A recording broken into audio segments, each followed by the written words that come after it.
경제이정표 마일스톤 H. 안녕하세요, 마일스톤 H입니다. 오늘은 시황 방송을 하는 날인데요. 영상 업로드가 다소 늦었습니다. 오늘 썸네일은 자신의 꼬리를 먹는 뱀, 우로보로스입니다. 자신의 꼬리를 먹는 우로보로스는 다양한 의미를 가지고 있는데요. 처음과 끝이 이렇게 맞닿아 있다는 의미에서 영생을 의미하기도 하고요. 혹은 자기 꼬리를 자기가 먹기 때문에 자멸 또는 파멸이라는 의미도 됩니다.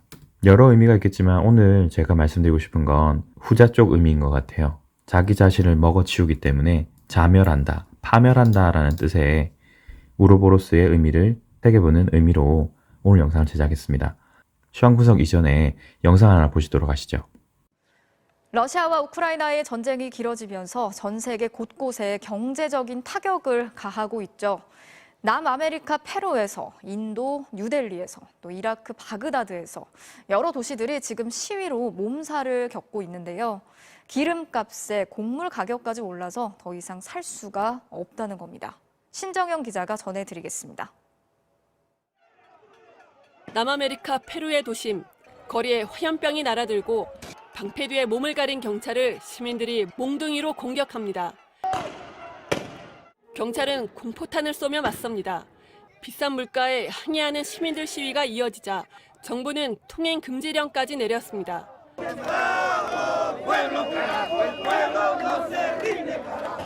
인도 뉴델리, 시민들이 오토바이를 들어 경찰에게 던집니다. 머리 위에 이고 달리던 가스통도 던집니다.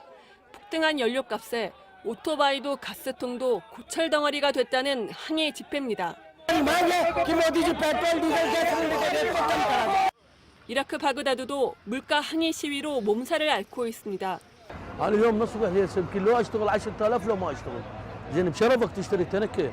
코로나로 인한 글로벌 공급망 붕괴가 가속시킨 지구촌 물가에 러시아의 우크라이나 침공이 결정타가 됐습니다.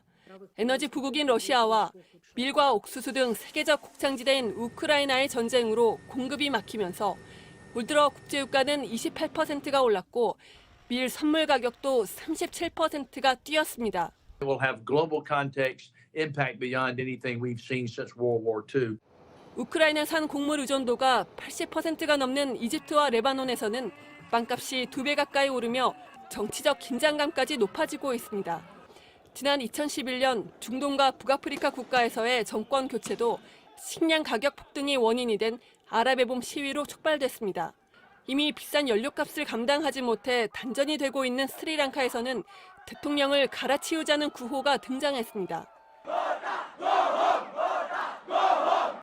여파는 서방 국가로도 넘어오고 있습니다. 스페인에서는 트럭 기사들이 비싼 기름값에 항의하며 보름 넘게 시위를 벌이고 있습니다.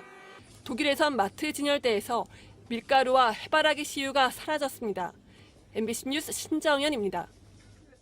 해당 영상에서 말씀드리고 싶었던 건 페드나 푸틴이 자신의 꼬리를 먹고 있다라는 거예요. 시작은 이 사람들이 했어요. 페드도 저금리와 양적 완화를 통해서 엄청난 돈을 살포했죠. 그렇게 살아나는 듯 했으나 결국에는 그게 자신의 꼬리를 먹고 있었던 거예요. 실제로는 살아가는 행동이 아니라 스스로를 죽이는 행동이었다는 거죠. 푸틴도 마찬가지입니다. 자신의 입지를 공고히 하기 위해서 우크라이나를 침범했어요. 하지만 지금은 역으로 자신의 자리를 위협받고 있습니다. 지금 당장은 아닐 수 있어요. 하지만 나중에는 그렇게 될 거라고 저는 생각을 합니다. 영상에서 보셨던 것처럼 세계 각국에서 수많은 문제들이 일어나고 있어요. 비록 지금은 미국이 기축통화국으로서 돈을 가장 많이 풀었고 가장 강력한 기축통화국이기 때문에 문제가 현재는 일어나지 않습니다. 약한 고리인 개발도상국부터 문제가 차츰차츰 일어나는 거예요. 물론 미국은 안전할 겁니다. 가장 마지막까지. 하지만 마지막까지 안전하다는 거지 끝까지 안전하다는 건 아닙니다. 영상에서 보셨던 것처럼 약한 고리부터 하나씩 문제가 생길 거고요. 그런 약한 고리들이 또 우로보로스처럼 이런 문제들을 지속적으로 야기시키면서 위로 올라올 거예요.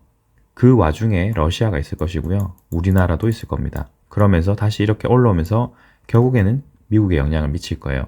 미국이 무너지는 순간 전 세계가 다 무너진다. 그렇게 보시면 될 것 같습니다. 페드가 시작을 했고 다른 나라들이 따라했지만 결국에 가장 마지막에 피해를 보는 건 또 페드가 될 거예요. 결국엔 미국이라는 소리죠. 그리고 러시아 푸틴이 시작을 했지만 여러 문제들이 돌아서 결국엔 나중에 푸틴에까지 영향이 갈 겁니다. 자신의 입지가 위태로워지는 순간이 꼭 올 거예요.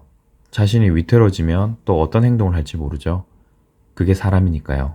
증시 상황도 마찬가지일 겁니다. 어느 한 곳에서 문제가 터지지만 그 문제들이 다시 다른 시장, 또 다른 시장, 이런 식으로 영향을 미치겠지만 결국에는 처음 시장으로 돌아올 거예요. 여기서 처음 시장은 금리, 즉 채권금리 시장입니다. 채권금리가 오르락내리락거리면서 어떤 문제들을 야기시켜서 다른 증시들에 영향을 주고 다른 증시들이 다시 영향을 받아서 다시 채권금리 쪽으로 영향을 미치는 이런 악순환이 지속될 거예요. 언제까지? 제가 전 영상에서 말씀드렸던 창조적 파괴가 완료되는 그 시점까지 이 악순환이 지속될 겁니다.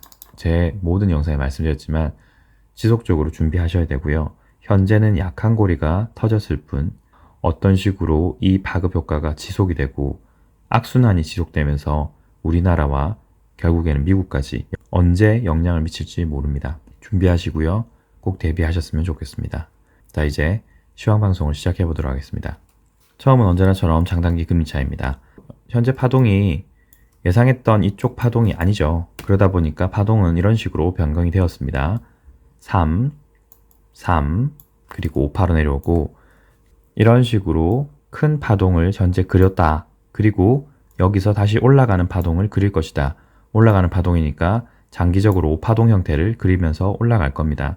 현재 파동 형태로 봤을 때는 파동이 거의 완료된 이후에 장대 양봉을 만들고 있습니다. 월봉 기준이기 때문에 현재 4월달 봉이 완료되지 않았죠. 그래서 지켜봐야 되겠지만 현재까지는 양봉이면서 보조지표들이 스토캐스틱이 과매도권에서 현재 시그널이 겹쳐졌고요. RSI 같은 경우는 과매도권에 들지 않고 이렇게 급반등세를 보여주고 있어요. 현재 이 시그널만 보자면 10년물 금리가 좀 더 가파르게 올라가면서 장단기 금리차가 역전권에 들지 않고 지속적인 플러스권을 유지할 수 있다란 말입니다.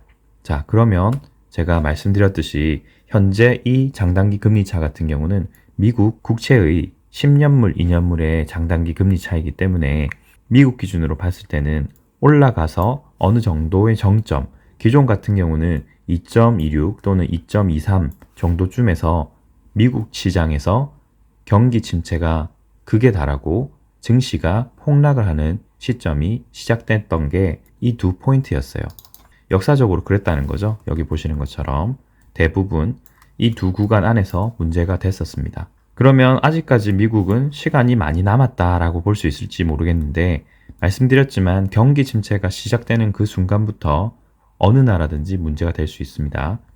이렇게 장단기 금리차가 올라가는 순간부터 미국을 제외한 다른 나라는 경기 침체가 일어날 수 있어요. 앞서 보였던 영상을 보시게 되면 이미 다른 나라들의 물가 상승률은 어느 정도 한계를 넘어가고 있다고 보실 수 있어요. 언제가 될지 모르겠지만 다른 나라들로 전이가 될 것이고 그 파급 효과가 지속될 것입니다. 결국에는 마지막에는 미국이 영향을 받을 것이니까 시간이 조금 남았다고 볼 수 있겠죠. 하지만 예전과 달리 지금은 초저금리를 2008년 이후에 2번이나 지속을 했고요. 코로나 사태 때문에 한 번 했었고 2008년에도 했기 때문에 현재는 다릅니다. 그래서 기존과는 다른 파형 형태를 보여주고 있어요. 여기까지 올라가지 않더라도 문제가 될 수 있다. 그렇게 저는 생각을 합니다. 그리고 금리 인상 속도를 굉장히 빨리 가져가고 있기 때문에 왜냐하면 돈을 이런 식으로 계속 풀었기 때문이죠. 어느 시점이 되면 시장이 여기까지 올라가지 않더라도 어느 시점에 문제가 터질 수 있습니다. 누구도 몰라요. 장단기 금리차가 역전 이후에 상승권으로 돌아갔을 때 경기 침체 이후에 수개월에서 수년 이내에 문제 터졌기 때문에 정확한 시점은 알 수 없습니다. 이미 경기는 하락 중에 있다고 보시는 게 맞을 거예요. 그래서 여러 데이터를 봤을 때는 현재 장단기 금리가 상승 쪽으로 돌아서지 않을까. 그리고 여기 보시는 0.348과 0.512를 상해 돌파하는 그 순간부터는 어느 정도의 파동 형태를 이런 식으로 그릴 가능성이 높다고 생각합니다. 그리고 말씀드렸듯 여기까지 올라가지 않더라도 기존과 같이 상단권에 올라가지 않더라도 충분히 1점 몇 %대에서도 문제가 터질 수 있어요. 그렇게 따지면 파행 형태를 그리는 걸 봤을 때 그렇게 오래 시간이 남지 않았다고 볼 수도 있을 겁니다. 그리고 일본 기준으로 보게 되면 장단기 금리차가 플러스권에 들면서 이렇게 시그널들이 지속적으로 상승하고 있고 일부 조정을 받고 있어요. 하지만 여기까지 올라갈 수 있는 게 얼마 남지 않았습니다. 파동을 그린다는 것 자체가 상승권으로 올라간다, 다시 상승을 탈 수 있다라는 확률이 훨씬 높아지는 거예요. 지금은 파동이 아직 1파동이 시작되었는지를 알 수 없습니다. 이렇게 여기서 몇 번 바닥을 확인하는 순간이 올 수도 있겠죠. 하지만 바닥을 다지든 혹은 여기서부터 파형을 그리든 이 두 가지 어느 옵션이든 간에 올라가는 걸 막을 수는 없다라고 볼 수 있겠습니다. 자, 그러면 이미 미국의 장단기 금리차가 상승을 시작했기 때문에 그 이외의 국가들은 조금씩 경기가 하락하거나 하락하는 와중일 거예요. 그리고 그런 현상이 나타나는 게 빠를수록 경기 침체로 인한 증시와 부동산 하락이 빨리 올 겁니다. 사건마다 조금씩 다르겠지만 2008년에 리만 사태 같은 경우는 부동산으로 집중이 돼 있었기 때문에 부동산과 주식의 폭락이 거의 동시에 일어났지만 일반적으로는 회전율이 빠르고 환가성이 좋은 주식이 먼저 떨어지는 경향성이 커요. 그리고 나서 부동산이 주거주택이기 때문에 조금 더 천천히 떨어집니다. 지금 같은 경우는 부동산 주식이 동시에 거의 대부분 같이 올랐기 때문에 이번에는 같이 떨어지지 않을까, 유사한 형태로 좀 더 떨어지지 않을까 생각해요. 다만 주식이 황금성이라든지 회전율이 더 빠르기 때문에 주식의 하락 속도가 좀 더 빠를 수는 있다, 그렇게 생각합니다. 원달러 환율 보실게요. 원달러 환율 같은 경우 4월달 봉이 끝나진 않았지만 중요한 지지 저항 구간인 1218원을 현재 기준으로는 양봉으로 뚫고 올라가고 있습니다. RSI 스토캐스틱을 보시게 되면 스토캐스틱은 과매수권에 여전히 있고 RSI는 상단을 남겨두고 있어요. 제가 여기를 3-18로 보고 있기 때문에 현재 이 파동이 맞다면 RSI는 상단권에서 오랫동안 머물 겁니다. 대부분의 3파를 유지하는 동안에는 이런 식으로 파동을 그리면서 계속 올라갈 것이기 때문에 RSI 같은 경우 과매수권에서 지속적으로 유지할 가능성이 높고요. 주요 구간을 뚫고 올라가면서 이렇게 윗꼬리를 잡아먹고 있기 때문에 윗꼬리를 잡아먹고 조정하고 다시 올라가면서 이런 새로운 상승 추세들을 만든다면 이게 3-3파가 맞겠구나, 전반적으로 큰 상승을 할 수 있겠구나, 여기서 그리는 이런 상승을 예상할 수 있겠다라고 보시면 될 것 같습니다. 지금 한국 증시를 보더라도 여기서 일부 조정은 할 수 있을 거예요. 이 라인을 기준으로 이렇게 조정은 할 수 있습니다. 왜냐하면 증시를 보더라도 증시가 조금은 다시 반등을 할 수 있기 때문에 반등을 하는 와중에는 이렇게 원달러 환율이 조금은 조정할 수 있을 거예요. 조정은 되겠지만 다시 올라가는 순간 상승 추세들을 다시 그리게 된다면 한국 경제도 굉장히 위험한 상태라고 보실 수 있겠습니다. 저는 이미 상당히 위험하다고 생각하고 있고 제 영상 중에 큰 그림의 윤곽이 드러나기 시작했다, 드러났다라고 한 영상에서 말씀드렸지만 저희는 지금 미국과의 통화 수합이 없습니다. 올해 통화 수합이 연장되지 않았기 때문에 저희가 방어할 방법이 없어요. 급격한 통화 이탈을 저희가 막을 방법이 없기 때문에 이런 식으로 상승을 하게 되면 정말 끝이 없이 올라갈 수도 있습니다. 얼마나 올라갈지 알 수 없으니까 외환 관련된 업무를 하시는 분들은 해지를 꼭 해두시길 바랍니다. 코스피 200을 보겠습니다. 코스피 200 1시간 봉 기준으로 보게 되면 여기서 만들었던 저희가 5파 파동이 굉장히 길게 늘어났죠. 내려오는 파동 자체가 주 파동이다 보니까 여기서의 파동이 굉장히 길어졌습니다. 파동 형태를 조금 수정해 보도록 할게요. 파동 형태는 이렇게 되겠죠. 1파는 여기, 2파는 여기, 그리고 3파가 여기였죠. 4파는 여기까지 길게 나오고 마지막 5파.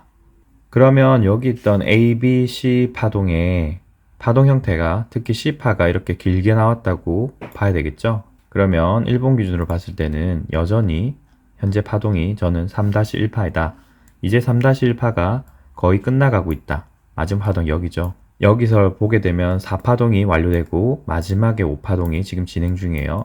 내려와야 하고 내려오는 게 완료가 되면 1파, 2파, 3-1파가 끝나는 겁니다. 혹은 다른 식으로 볼 수 있어요. 여기서 5파였고 3파, 5파이기 때문에 5, 3, 5 형태로 조정을 했다라고 볼 수도 있습니다. 그렇게 되면 이런 식의 조정이 5-3으로 끝났기 때문에 강하게 다시 올라오면서 5파동을 이런 식으로 그릴 수 있을 거예요. 하지만 저는 이렇게 보고 있지 않다고 했습니다. 제가 보는 파동은 1파, 2파, 3-1 보고 있고요. 그러면 여기서 3-2파로 짧게 나올 거예요. 얼마나 올라올지는 제가 알 수 없습니다. 알 수 없지만 현재 전반적인 경기 상황이나 지속적인 시나리오와 시황 분석을 해봤을 때는 여기서 3-2파로 가는 것이 더 확률이 높다라고 보고 있어요. 그래서 일부 파동이 상승을 해서 반등을 한다고 하더라도 이 구간을 크게 넘기지는 못할 것으로 예상을 하고 있습니다.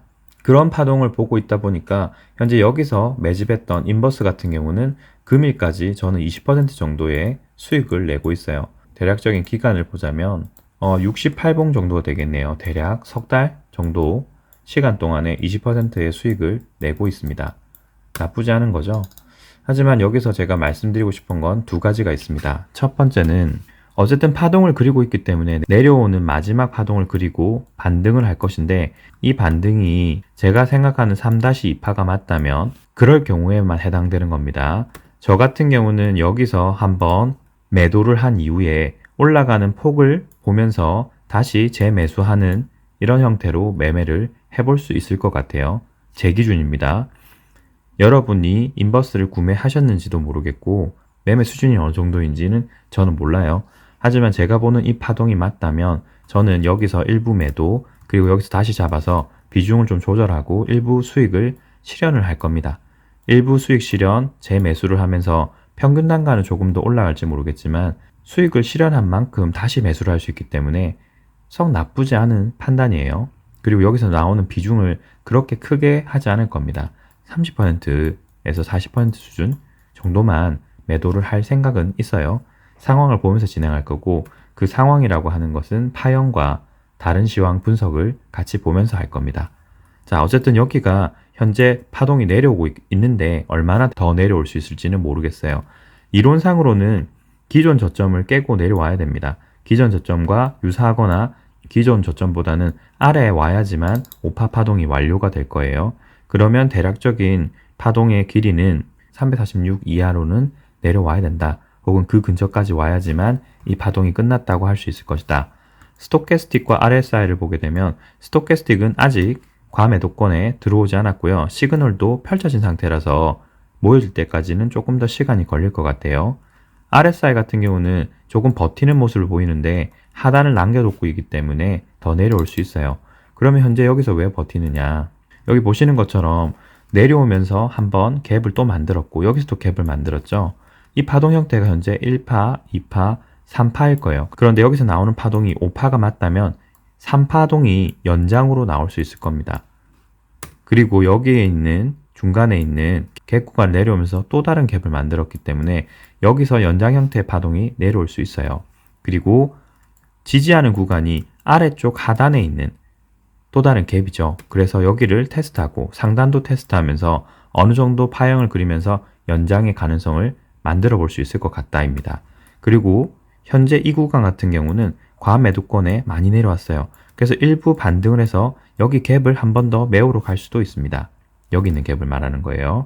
갭을 어느 정도 메우고 다시 떨어지는 형태. 그러면서 연장 형태가 이런 식으로 크게 내려오면서 5파동이 말씀드렸던 346점 얼마 정도 이 구간까지 내려올 수 있다라고 보는 거예요.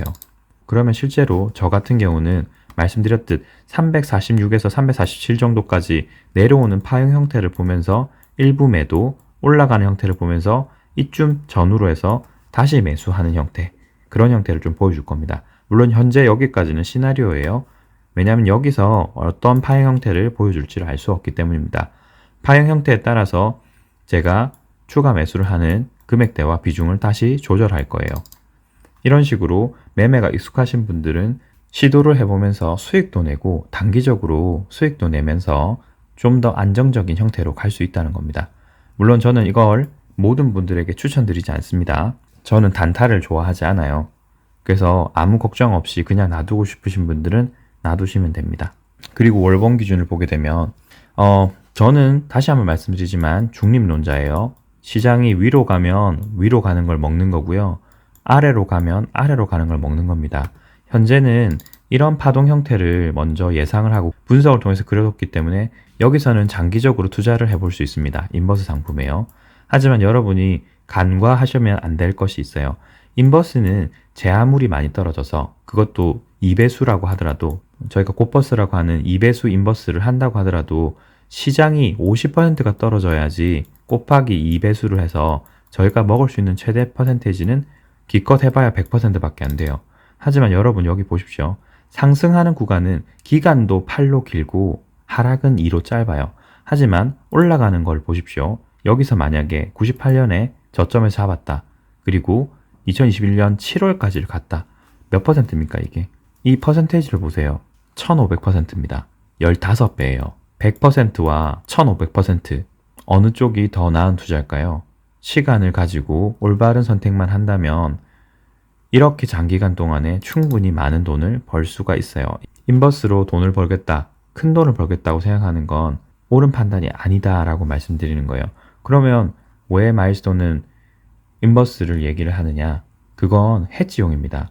혹시나 모를 제가 생각하는 시나리오대로 준비를 하기 위해서 다른 곳에 다 분산 투자를 해뒀기 때문에 저는 주식을 가지고 있지 않습니다. 하지만 현금화 해둔 것은 수익이 안 나는 경우가 많기 때문에 그 수익이 안 나는 것을 물가 상승률 등을 감안했을 때 해지를 하기 위한 거예요. 저는 주식에 대한 해지가 아니라 다른 투자들에 대한 해지를 위해서 여기서 인버스를 하고 있는 것 뿐입니다. 자, 그럼 제가 어떤 사이클을 생각하느냐? 이렇게 한번 올랐죠. 이렇게 사이클을 통해서 오르고 내리고를 반복을 했어요. 그러면 여기는 어떻게 될까요? 여기보다 사이클이 더 큰 사이클이 이런 식으로 더 올라가야 돼요. 저는 여기를 준비를 하자는 거예요.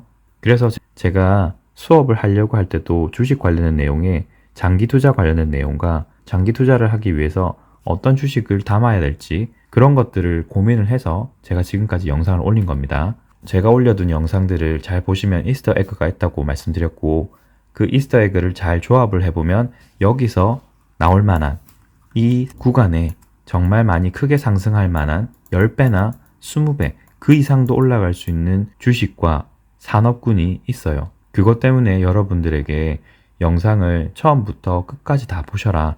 이스터 에그가 있으니까 꼭 보셔라 라고 얘기한 겁니다. 영상을 보시면서 그 이스터 에그를 찾기가 쉽지는 않으실 거예요. 하지만 저는 제 교육을 들으시는 분들에게는 그 이스터 에그를 천천히 설명을 다 드릴 겁니다. 저를 믿어주셔서 감사하다는 의미이기도 하고 그분들 중에서도 사업에 대한 꿈과 미래에 대한 생각이 있으신 분들이 아마 그 관련된 사업을 해보실 수도 있을 거예요. 참고로 부탁드립니다. 월봉 기준으로 보더라도 여기는 RSI가 현재 중간권이고요. 스토캐스틱 같은 경우는 과매도권에 들지 않았지만 시그널도 겹쳐하지 않았어요. 이게 과연 5%로 내려올까라고 생각하시는 분도 있을 텐데 1997년, 98년은 IMF 때죠. 제가 말씀드리는 건 이 구간을 말씀드리는 겁니다. 5년에서 97년 사이에 IMF 때죠. 이렇게 내려가고 다시 반등하는 구간이 있습니다. 여기 구간을 잘 보시면 지금과 거의 유사하죠. RSI는 반쯤 떨어져서 지금 횡보 구간이고요. 그에 비해서 스토캐스틱은 거의 과매도권에 들어가고 있어요. 그러면 일부 반등은 할 수 있을 거예요. 일부 반등하면서 이런 모습을 보일 수 있겠죠. 지금과 그때는 다르기 때문에 정확하게 이런 식으로 반등한다는 건 아닙니다. 일부 반등은 할 수 있겠지만 큰 반등을 하지는 않을 것 같아요. 저는 3-2파로 보고 있기 때문에 현재 파동이 이런 식으로 강하게 올라오지는 않을 거다. 일부 반등한 이후에 이렇게 큰 하락을 만들 수 있다. 그렇게 여전히 생각을 하고 있습니다. 여러분은 그래서 준비를 하셔야 됩니다.